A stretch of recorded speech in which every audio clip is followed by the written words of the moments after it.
Welcome to Luca and Miguel. Enjoy the video. You start by confirming compatibility.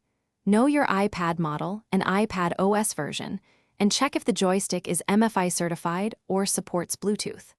Once done, charge the controller to around 50% and update firmware on a PC if the manufacturer provides it.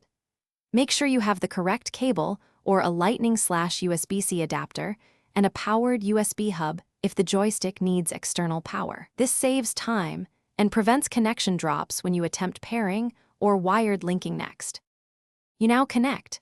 For Bluetooth, put the joystick in pairing mode, open iPad settings, tap Bluetooth, and select the controller when it appears. Wait until it shows connected. For wired setups, connect the joystick through the correct adapter or a powered hub, making sure the iPad acknowledges the accessory. Once connected, launch a compatible app or game to verify controls and responsiveness.